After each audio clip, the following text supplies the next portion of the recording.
When it comes down to it, we all know Europe gets stiffed when it comes to video games, games getting delayed, games getting banned, although we do get the occasional game that isn't released elsewhere. But I'm not going to talk about games that are only released in Europe, but games that are altered for release in Europe. I'll start off with a game called Probotector.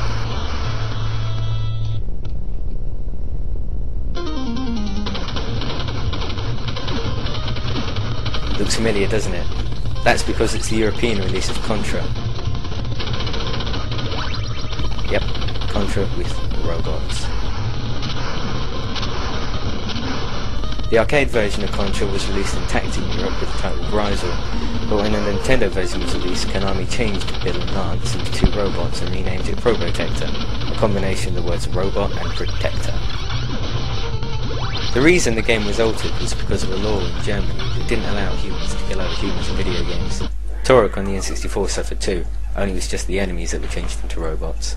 Contra Legacy of War was the first Contra game to be released in Europe unchanged, but the Wii's Virtual Console still lists the old games as Probotector, probably to avoid confusion. Star Fox was changed for release in Europe too, but it was only its name that was changed to Star Wing. It's usually claimed that this was due to Nintendo fearing legal action due to the existence of an Atari game called Star Fox released in 1983. This older game was trademarked in Europe but not in America. Others say the same reason, but for a different game by however the hell you pronounce that, also called Star Fox for the Commodore 64, ZX Spectrum and the Amstrad CPC. But the British Nintendo official magazine said it was due to there being a company in Germany called Star Vox, and their names were too similar, causing more confusion, so no one really knows for sure. Star Fox 64's name was also changed, but not to Star Wing 64 like you'd think, but to Lilac Wars for some reason. Now though, the games are named how they're supposed to be. Some games have more content than their American counterparts. Metroid Prime had some altered logbook entries and a narrator was added into the intro and ending. The cosmos.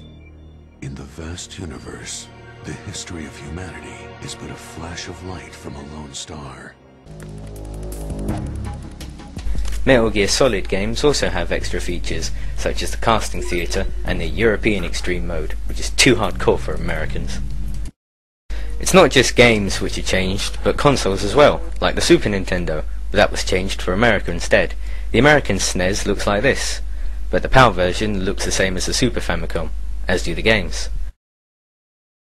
The Genesis is called the Genesis because the name Mega Drive was already trademarked in America, but everywhere else it's called the Mega Drive. You probably knew that already.